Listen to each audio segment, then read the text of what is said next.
축원합니다. 하나님 말씀 가운데 쓰임 얻으며 그 말씀이 우리 심령 가운데 또 강건함으로 될 수 있도록 인도하여 주시고 하나님 말씀이 마음판에 새겨지며 그 말씀이 자라나 열매 맺게 하옵소서. 감사드립니다. 예수님의 이름으로 기도했습니다. 아멘. 지난주 주일 말씀 뭐죠? 복이 뭐죠? 지난주에 진정한 복이 뭐라고 말씀드렸죠? 누구한테 물어볼까요? 수업 시간에도 찝어서 물어보면 참 긴장되고 부담스러워요. 그죠? 말씀을 가까이 하는 게 복이라고 말씀드렸죠? 가장 큰 복은 하나님 말씀을 가까이 하고 그 말씀으로부터 적용점을 찾고 나아가는 것입니다. 그 셀 모임 통해서도 그 적용점을 풍성하게 나누시고 또 큐티가 됐는지 말씀을 얼마나 읽었는지를 다 적어주셔야 돼요. 일일이. 그리고 셀 모임을 통해서 서로 기도의 제목을 나누고, 그러니까 때로는 좀 부담스러울 수도 있겠지만 셀 모임은 우리 믿음의 안전판입니다. 그 셀 모임을 통해서 우리의 믿음이 지켜지고 또 누군가가 또 내 믿음을 점검해 줄 수 있는 그런 공동체가 있다는 것이 우리 인생 가운데 정말 큰 도움이 됩니다. 우리가 기도 제목이 있을 때에 누가 제일 먼저 기도해 주겠어요? 같은 셀에 속한 이들이 제일 먼저 기도해 주겠죠. 함께 공동체에 속해 있다라는 것, 그것도 믿음의 공동체, 소그룹은 신앙생활하면서 아주 중요한 요소가 됩니다. 마음과 생각을 나누고 그 가운데서 또 서로 협력해서 선을 이룰 수 있게 되길 바랍니다. 오늘 야고보서는 우리가 아는 것처럼 믿음에 대해서 행함이 없는 믿음은 죽은 믿음이다라고 이야기합니다. 우리가 가지고 있는 믿음은 믿음의 이제 그 대부분에 있어서의 하나님께서는 예수님을 통해서 하나님 나라에 대해서 말씀하셨어요. 그러니까 예수님께서 이 땅에 오셔서 예수님이 메시아 되시고 하나님 나라에 합한 사람이 누구인지를 말씀하셨으며 사람들을 위로하시고 치유하시고 회복하시는 역할들을 감당하셨습니다. 그런데 나머지 신학적인 부분, 이런 신학적인 체계성 자체는 대부분 사도 바울에 의해서 신학적인 이 체계성 자체가 완성되게 됩니다. 그렇게 하다 보니까 바울 사도가 주장하는 것은 율법이 아니라 믿음으로 인해서 구원을 받는다라고 이야기했고요. 그 다음에 그것 자체를 이제 그 우리 개신교 신앙은 사도 바울이 가지고 있었던 그 믿음 자체를 그대로 이제 누가 이어받냐면은 종교 개혁자들이 이어받습니다. 그러니까 루터를 중심으로 한 종교 개혁자들이 사도 바울의 신앙을 그대로 이어받았어요. 그래서 구원함에 대해서 그 루터도 종교 개혁에 이르게 되는 것이 행위가 아니라 믿음에 의해서 구원받는다. 그것에 대해서 그 말씀을 붙잡고 나서 종교 개혁의 또 출발점이 되거든요.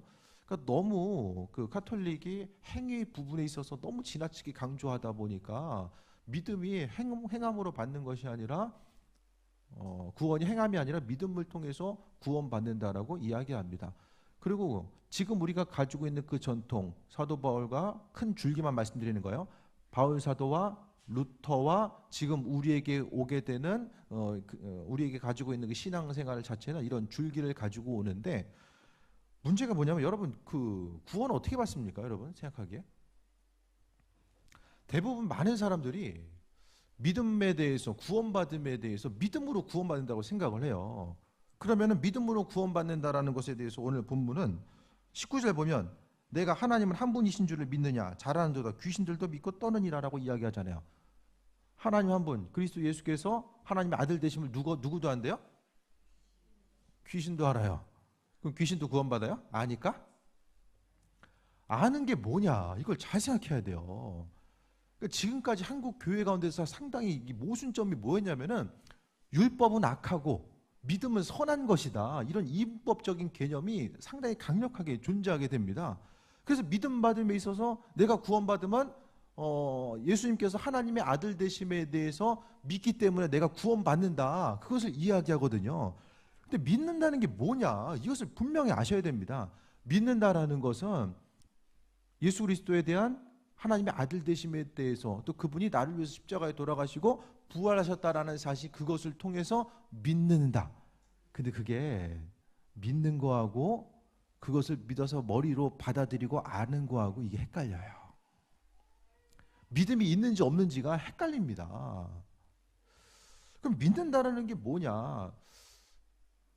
잘 들으셔야죠. 오늘 좀 내용이 좀 어려울 수도 있거든요. 믿음과 율법에 대해서 제가 어쨌든 한 2달 동안 수업 내용과 연결돼서 이거를 좀 심각하게 좀 고민을 좀 했어요. 사도 바울이 원래 누구였죠? 바울 사도? 바리새인 율법학자였어요. 그가 예수 믿지 않은 사람, 예수 믿는 사람들을 죽인 것은 왜 죽였습니까? 율법 때문에 죽였어요. 율법 때문에. 그러면은 그가 이제 그 예수님을 받아들이고 나서 예수님 만난 게 율법을 가지고는 구원에 이룰 수 없다라고 그가 생각했기 때문에 예수님 만나가지고 내가 믿음으로 구원받는다 이것을 순간적으로 깨달아서 움직인 게 아니에요. 예수님을 만나고 나서 그가 이제 그 율법의 완성, 예수님은 율법의 완성이다라고 말씀하셨잖아요. 그리고 또 몇 가지 생각해 봤을 때에 바울 사도가 예수님을 믿고 나서 그 율법에 대해서 싹 잊어버리고 율법은 나쁜 거기 때문에 다 잊어버리고 이제 믿음으로만이 모든 것이 다 가능하다. 바울은 율법과 믿음에 대해서 율법은 나쁜 것이고 또 믿음은 좋은 것이다. 이런 식으로 성경 말씀을 기록하지 않았어요. 우리가 생각하기에 율법은 나쁜 것이고 믿음은 좋은 것이기 때문에 사람이 우리 신앙생활 가운데 문제가 되는 것은 행함에 대해서 별로 큰 의미성을 두지 않습니다. 행하는 것보다 훨씬 더 중요한 것은 바로 우리가 그리스도 예수에 대한 믿음을 가지고 있는 것이 훨씬 더 중요하다라고 여기기 때문입니다. 율법과 믿음 뭐가 중요하냐라고 물어봤을 때에 대부분의 사람들은 믿음이 중요하다라고 이야기합니다. 하지만 여기서 생각했을 때 율법이라는 것 자체가 필요가 없으면은 율법 누가 주셨죠? 하나님. 그럼 구약에서 하나님이 율법을 필요해서 주셨는데 신약에 와가지고 사도 바울이 율법은 악한 거고 안 좋은 거야 라고 이야기하면서 싹 뒤로 가려버려요. 그러면은 바울이 하나님보다 더 우선적으로 이야기하는 거야? 바울의 말을 믿고 우리가 살아가는 것입니까? 이게 뭐죠 그게? 율법은 도대체 뭐죠? 율법의 역할 자체는 성경은 뭐라고 이야기하면은 그 갈라디아서를 보면 몽학 선생이라고 이야기해요. 믿음이 어렸을 때 그러니까 율법은 첫 번째 율법이 있기 때문에 죄가 무엇인지를 깨달아 알게 돼요. 하나님 계명이 있기 때문에 이게 죄인지 죄가 아닌지를 깨달아 알게 됩니다. 그 다음에 율법을 지키다 보면 하나님 말씀을 지키다 보면은 이것이 내 힘과 능력으로는 할 수 없구나. 그 부분을 사람들이 깨달아 알게 됩니다. 그래서 내 힘으로는 불가능하고 예수님이 내 인생에 필요할 수밖에 없는 이유를 하나님 율법이 있기 때문에 우리가 온전히 깨달아 알게 된다는 거예요. 그것이 율법의 가장 중요한 역할입니다. 율법의 내용을 통해서 보게 되면 사도 바울이 강조했던 것은 믿음을 강조하죠. 그런데 단순한 그 표면적으로 보게 되면은 예수 그리스도를 믿는 믿음을 강조하는 것 같은데 나중에 보면은 믿음을 통해서 뭐가 생기냐면은 믿음을 통해서 성령의 임재 사건이 나타나게 됩니다. 그러니까 그 사람이 하나님의 백성인가에 대해서 나타내준 아주 중요한 표시를 믿음을 통해 얻게 되는 성령의 임재하심을 통해서 우리가 경험함으로 하나님 나라의 백성으로서의 온전한 삶을 살아가고 있음을 알게 되는 거예요. 율법의 핵심은 뭐라고 말씀드렸죠? 사랑. 하나님을 사랑하고 이웃을 사랑하는 것 자체가 율법의 핵심적인 내용입니다. 그럼 구약의 율법의 내용과 사도 바울이 이야기한 여러 가지 계명들, 구약의 율법보다 더 613개 계명보다 더 많은 믿음의 권면들이 신약에 있거든요. 그 신약의 계명들은 어디서 뜬금없이 다가온 것이 아니라 구약에 가지고 있는 그 계명들이 가지고 사도 바울은 그것을 통해서 언급하고 있어요. 그러니까 사도 바울이 신약을 통해서 구약의 내용들을 너무나도 많은 부분 언급하고 있습니다. 그렇기 때문에 우리가 하나님 말씀을 바라봄에 있어서 그 구약의 그 말씀은 하나님을 사랑하라는 거, 신약의 내용도 바로 이 행함에 대해서 강조하고 있는데 성령의 인도하심을 통한 행함을 강조하고 있어요. 그러니까 율법의 완성이 바로 그리스도 예수 자체가 율법의 완성이라는 것은 그러니까 우리가 구약에 나와 있는 하나님 사랑과 이웃 사랑이 신약을 통해서도 사도 바울이 이야기하고 있는 믿음의 계명, 이 권면의 대부분의 내용이 사랑으로서 축약될 수 있는 거야. 다시 말씀드리면 구약에서 말씀하고 있는 사랑하라고 하는 이 계명 자체가 신약에서 있어서 우리가 그 사랑의 계명을 이룰 수 있는데, 우리의 힘과 능력으로가 아니라 그리스도 예수를 통한 그분을 향한 믿음을 통한 성령의 임재가 우리의 가운데 있을 때에 그 성령의 도우심을 통해서 우리가 사랑함의 계명을 완성시키고 완성을 향해서 나아갈 수 있다라는 거예요. 이해가 되십니까? 다시 말하면 힘드니까 영상 참조하시고요. 그러니까 오늘 말씀드리고자 하는 건 뭐냐면은, 믿음만 강조하다 보니까 그 믿음이 뭐냐? 그 믿음은 단순히 믿는 것으로 우리가 구원받는 게 아니라는 거예요. 지식적으로 가지고 있는 거, 내가 주님 앞에 나아갔을 때에 나는 예수님 믿으니까 나는 구원받아. 그 믿는 게 뭐냐? 그게 헷갈리게 됩니다. 그 헷갈린 대부분의 사람, 그 대표적인 예가 마태복음 19장 16절부터 22절에 나오는 부자 청년의 예야. 자, 잠깐 볼게요. 19장, 마태복음 19장 16절 말씀 같이 좀 읽겠습니다. 마태복음 19장 16절에서 22절.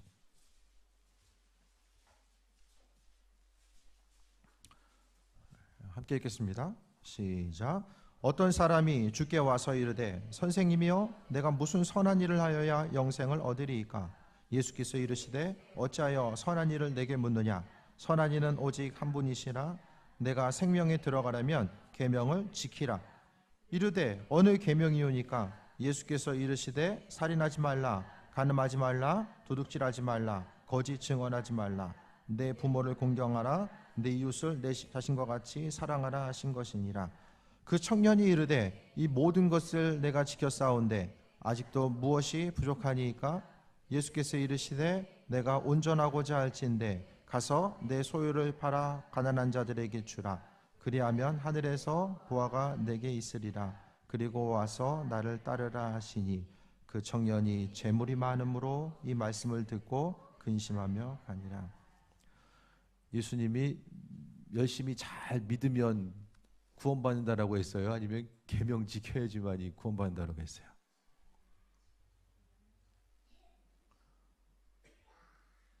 계명 지키라고 했죠.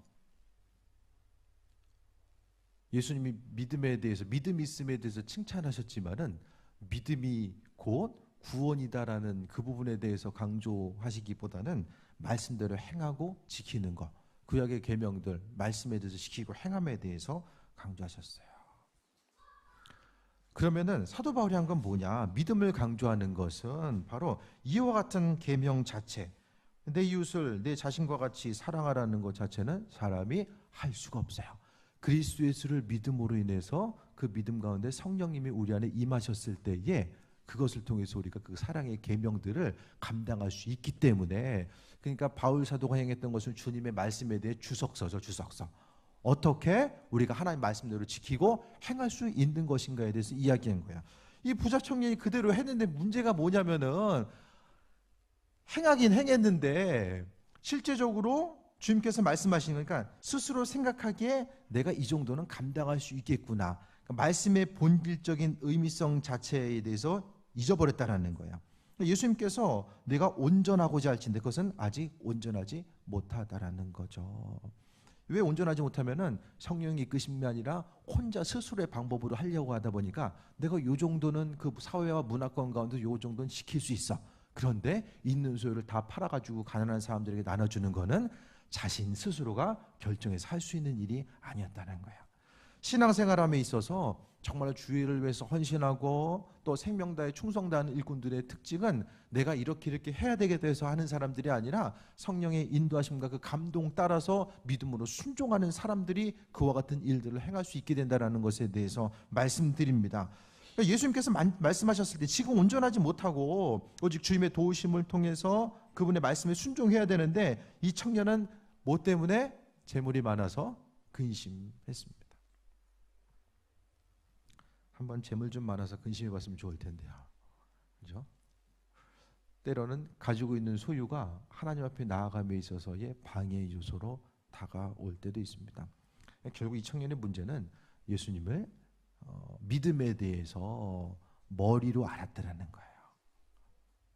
말씀에 대한 이해, 그 구원에 대해서 머리로 알았다라는 거예요. 왜냐하면 구체적으로 행하고자 했을 때에 못하잖아요. 그러니까 믿음이 부족한 게 아니라 믿음이 없는 거예요. 믿음이 있는 것과 없는 거 이렇게 이제 나눌 수밖에 없거든요. 이 대표적인 예, 그러니까 하나님 말씀에 대해서 스스로 해결하고 말씀대로 지키고자 했을 때 하지 못했었던 대표적인 예가 보자 청년의 예로서 우리가 볼 수 있게 됩니다. 오늘 본문의 14절 봅니다. 내 형제들아, 만일 사람이 믿음이 있노라고 행함이 없으면 무슨 유익이 있으리요? 그 믿음이 등이 자기를 구원하겠느냐? 믿음 자체가 자신을 구원하지 못한다라는 거예요. 그러니까 예수님 이후에 사도 바울이 복음을 전하고자 했을 때에 율법의 계명이 아니라 그럼 율법을 아주 부정적으로 표현한 예들이 사도 바울이 많이 있거든요. 왜 그랬을까요? 율법을 왜? 바울이 원래 율법을 싫어하거나 부정한 사람이 아니에요. 근데 신약 성경에 보면은 특히 이제 사도 바울의 서신 가운데서 구약의 율법을 부정한 것으로 이렇게 언급하는 예들이 있거든요. 그와 같은 이유는 뭐냐면은 그 당시에 이제 계속 말씀드리지만은 유대교에서 개종한 사람들은 믿음만 가지고 구원에 이른다라는 생각이 마음속에 받아들일 수가 없었다라는 거예요. 그러니까 예수님을 알고 그분이 주인 되신 메시아에 대해서 알고는 있는데 하나님 은혜 가운데 들어가기 위해서는 율법과 특히 할례를 지키고 율법을 지켜야지만이 하나님 은혜 가운데 들어갈 수 있다. 그러니까 믿음만 가지고는 불가능하고 율법이 있어야 된다라고 생각하는 거예요. 근데 문제는 가장 중심적인 것은 예수님을 향한 믿음의 핵심이고 행함은 그 믿음을 증명하는 것인데 첫 번째 출발점 자체가 바로 믿음과 율법이 동일시하게 여기는 이 모습이 있었다라는 거예요. 그것에 대해서 사도 바울은 비판하면서 율법이 그게 아니라 그것이 문제다라고 이야기하는 거지 율법 자체를 가지고 문제가 된다라고 이야기하지 않고 또 율법이 문제가 되는 것은 유대인들이 율법을 가지고 개종한 그 이방인들을 향해서 율법을 통해서 뭐냐면 우리 율법을 지키기 때문에 유대인들은 좀 더 우월적인 존재, 또 이방인들은 율법을 잘 못 지키기 때문에 그러니까 신앙인 같은 예수 그리스도를 믿고 있으면서도 그런 차별적인 어떤 장벽으로 쌓는데 율법을 이용했기 때문에 그와 같이 책망하고 있는 것을 보게 됩니다. 행함이 없으면 유익이 없다라고 합니다. 여러분 가지고 있는 믿음을 통해서 행하고자 했을 때 망설여요. 못해요. 믿음이 없는 거예요. 사람이 정말 헷갈리는 게 뭐냐면요. 마음에 감동이 되고 이해가 되면은 그것을 내 것으로 수용했다라고 생각합니다. 지금 평일날 제가 설교 말씀 적용해 보시라고 말씀드리잖아요. 그러니까 주일날 말씀드리면 다 할 수 있을 것 같고 내가 왠지 그런 사람인 것 같아요. 하나님의 말씀에 대해서 믿고 움직이고 순종하고 받아들이고 행하는 사람인 것 같은데 그것을 구체적으로 삶의 현장 가운데 적용해보고 행해보기 전에는 내 믿음의 분량 자체가 어떤 것인지를 스스로도 몰라요. 속는다라는 거죠. 스스로 속고 있다라는 것을 이야기합니다. 그렇기 때문에 우리가 평상시의 삶을 통해서 하나님 말씀에 대해서 받아들이고 이 적용하고 나아가는 것이 얼마나 중요한 부분이 되어야 되는 것을 이야기합니다. 15절부터는 형제자매가 헐받고 일용할 양식이 없는데 말만 하는 거예요. 나는 저 사람을 도와줄 수 있는 믿음이 있어라고 하면서 말만 하고 실제적으로 도와주지는 않고 말만 하면은 그 믿음이 있는 거냐? 믿음과 오늘 16절에는 그러니까 15절부터 이야기하는 것은 믿음이 있고 없음을 뭐랑 연결시키냐면은 형제 자매, 그러니까 주변 사람들을 사랑으로 돌봐주고 또 그들을 세워주는 것을 그 믿음의 부분과 연결시켜서 말씀하고 있거든요. 그러니까 믿음이 있고 없음에 있어서의 아주 중요한 부분은 그 믿음이 구체적인 사랑함의 계명, 하나님께서 말씀하신 그 사랑함에 대한 계명 자체가 믿음과 밀접한 연관성을 가지고 있기 때문에 오늘 본문을 통해서 이야기하고 있습니다. 그래서 이와 같이 행함이 없는 믿음은 그 자체가 뭐다? 17절에 죽은 것이다. 죽은 믿음 갖고 있으면 속으면 안 됩니다. 믿음이 있는 것 같은데 행해보지 못하면은 내 믿음의 분량 자체가 어떤 것인지 몰라요. 물건을 만들면은 핸드폰 하나를 만든다라고 할지라도 그것을 시제품이 나오면 이제 그 시제품이 나오기 전에 극한 환경 가운데서 움직이잖아요. 행해보잖아요. 실험을 해보잖아요. 물건이 제대로 만들어졌는지 안 만들어졌는지를 구체적인 악조건 가운데 가서 사용해 봐야지만 알게 된다는 거예요. 믿음도 똑같습니다. 내가 가지고 있는 믿음 자체가 일상생활 가운데서 얼마나 큰 영향력으로 다가오고 있는가. 신앙생활 하는데 내가 평상시의 삶을 통해서 주님에 대해서 전혀 기억하지 못하고 믿음 생활이 내 인생 가운데 전혀 어떤 도움의 요소 또 행함에 있어서의 선택을 하게 되는 어떤 중심의 요소로 다가오지 못하게 한다면 믿음은 죽은 것이다라고 말씀하고 있습니다. 혹시 죽어 있는 거 가지고 있으면서 내가 살아있는 그 신앙인으로서 혹시 착각하고 있지는 않은가, 그걸 생각해 봐야 됩니다. 죽은 믿음이라는 것은 예수님께서 믿음 있는 사람들을 치유하시고 믿음 있는 사람을 축복하시고 믿음 있는 사람을 칭찬하셨어요. 근데 믿음 가지고 있는 우리의 믿음이 죽은 것일 수도 있다는 거, 상당히 두려운 말씀입니다. 나는 믿음 때문에 구원받는 줄 알았는데 주님이 이 믿음 죽은 믿음이야 라고 말씀하면은 이 구체적인 예가 나오잖아요. 이 청년은 예수님 먼저 만나가지고 기회가 있었는데 놓쳐버린 거죠. 믿음 생활함에 있어서 속고 사는 거, 안 믿는 사람, 믿지 않으니까 그렇다 치더라도 믿는 우리들이 내가 가지고 있는 이 믿음 자체가 죽은 것인지 산 것인지 그것에 대해 분별하는 거, 바로 온전한 행함에 있다라는 것에 대해서 이야기합니다. 어떤 것을 행하려고 했을 때 날마다 머릿속으로만 생각하고 어떤 것을 하려고 했을 때 계속해서 망설이고자 하다가 뒤로 흘려보내다 보면은 결국 하나님 말씀대로 움직이고 행하는 것, 믿음의 본질과 분량이 무엇인지 모릅니다. 설교 말씀도 구체적으로 행하고 움직여 봐야지만이 이 말씀이 이런 뜻이었구나. 말씀이 선포된 말씀이 반이라고 하면은 50% 선포됐다라면 이 나머지 것들은 여러분의 일상생활 가운데서 이 말씀에 대해서 고민함을 통하여서 나머지 것들이 완성돼서 나아갈 수 있다라는 것에 대해서 말씀드립니다. 18절 20절 말씀 보면 허탄한 사람은 행함이 없는 믿음이 헛것인 줄을 알고자 하느냐라고 합니다. 그러니까 19절도 보면은 믿음에 대해서 행함이 없는 믿음은 귀신들도 인식하고 귀신들도 떠나간다. 지금 이렇게 이야기하잖아요. 그러니까 우리가 가지고 있는 믿음이 귀신 수준에 있는 그 믿음 가지고 있어서는 안 된다라는 거예요. 믿음은 능력이 있고 성경에 보면은 믿음이 가진 놀라운 일들을 보게 됩니다. 21절 봅니다. 우리 조상 아브라함이 그 아들 이삭을 제단에 바칠 때 행함으로 의롭다 하심을 받은 것이 아니냐. 아브라함은 행함을 통해서 믿음을 증명한 거예요. 어떤 믿음을 가지고 있었는지에 대해서 행함을 통해서 증명한 것입니다. 내가 22절 봅니다. 같이 읽겠습니다. 시작. 내가 보거니와 믿음이 그의 행함과 함께 일하고 행함으로 믿음이 온전하게 되었느니라. 이것이 바로 오늘 말씀의 핵심 구절입니다. 믿음이 뭐와 같이 일해요? 행함과 같이 일합니다. 행함과 같이 믿음은 일합니다. 우리가 가지고 있는 믿음은 행함을 통해서 더 온전해져요. 믿음이 견고해집니다. 하나님 말씀대로 움직이다 보면 그 말씀 가운데 하나님께서 허락하시고 인도하신 뜻이 무엇인지를 비춰주시고 더욱더 견고함으로 채워주시고 함께 하심을 경험할 수 있고 또 행함으로써 믿음이 계속해서 온전해질 수 있다는 거. 인생을 살아감에 있어서 하나님께서 허락하신 이 소중한 시간들, 이 환경들을 우리가 점검하고 살아감에 있어서 행함의 모습이 얼마나 있는가. 이 빠르게 지나가는 이 시간들 가운데서 주님 주신 이 여러 가지 환경들 어떻게 여러분 사용하고 있습니까? 말씀대로 행하면서 좀 움직이고 있으십니까? 행함 없으면 죽은 믿음이라고 이야기하잖아요. 그 말씀에 대해서 우리가 생각했을 때에 죽은 믿음 가지고 움직이고 살아가다가는 마지막 때에 정말로 책망받을 수밖에 없다라는 것에 대해서 이야기합니다.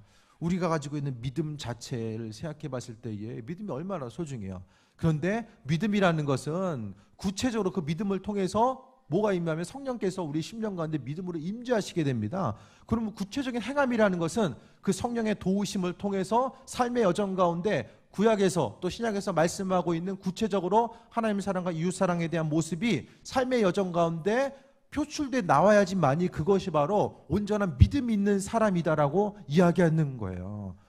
믿음이 없다라는 것은 구체적으로 행함이 없는 것이 바로 믿음의 믿음 없음의 요소가 된다라는 것을 오늘 본문을 통해 언급하고 있습니다. 오늘 말씀 상당히 중요한 말씀입니다.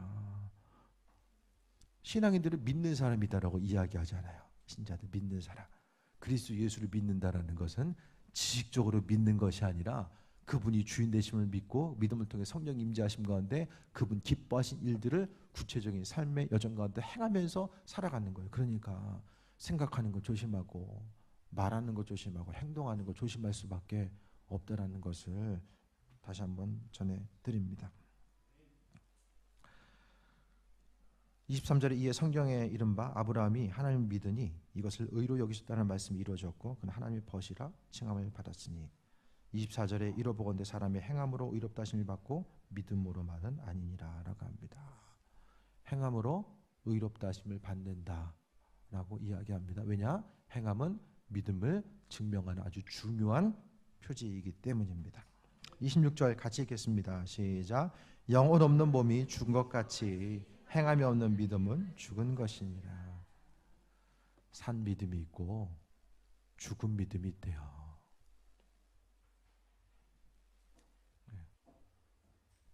우리가 영혼 구원, 마지막 때 영혼 구원의 모습이 믿음에 달려 있는데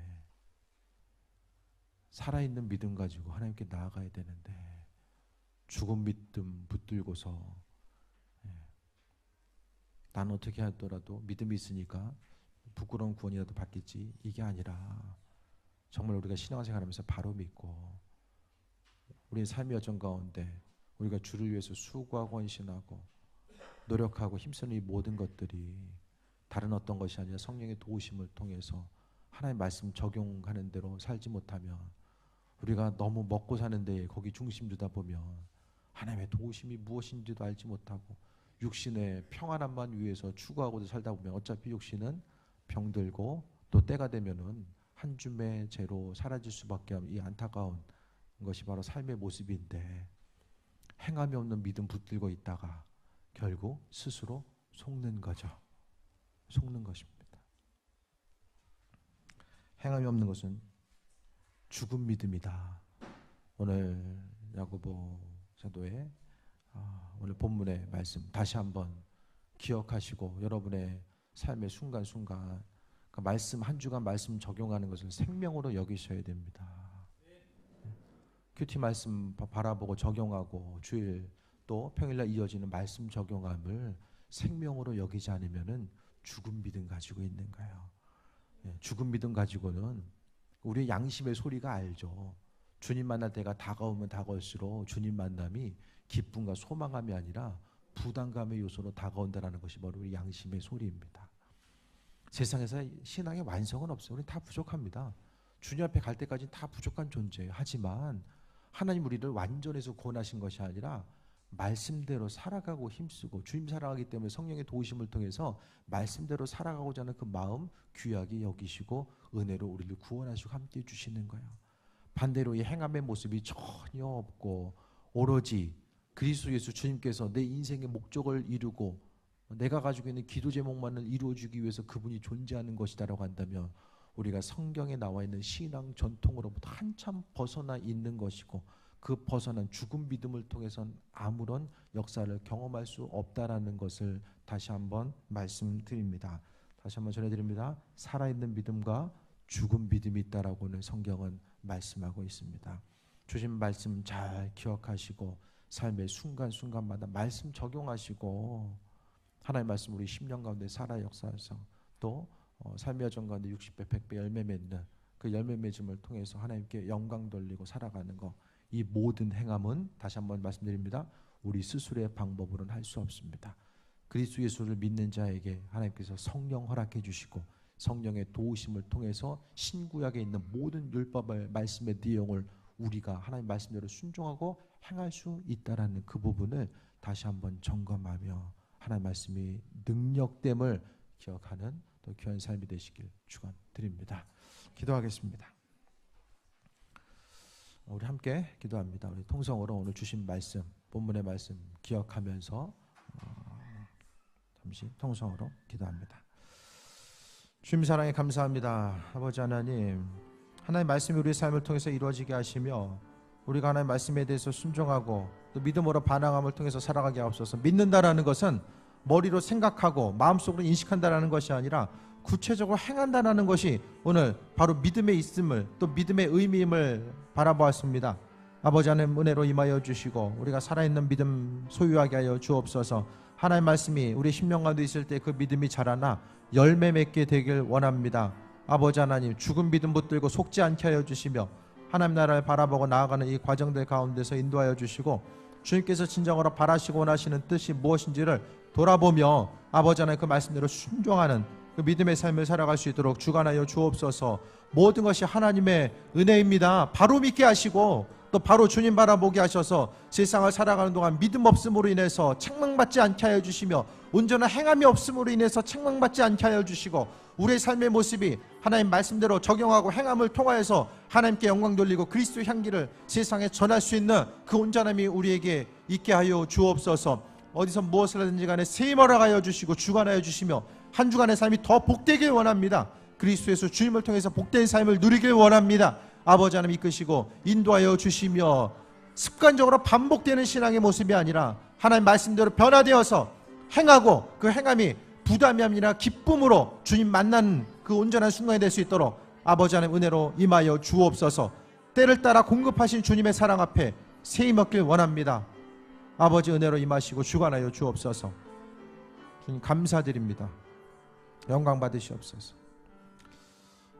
우리의 믿음이 행하는 믿음 되길 원합니다. 스스로 속지 않게 하여 주시고 말씀을 통해서 성령의 도우심과 인도하심을 통해서 또 행하라고 말씀하셨사오니 그 행함을 통해서 하나님을 기쁘시게 되는 귀한 삶을 살기 원합니다. 우리의 믿음의 행함을 통해서 더 온전해지고 성숙한 믿음의 분량, 그 온전한 길로 이끄시옵소서. 예수님의 이름으로 기도했습니다. 아멘.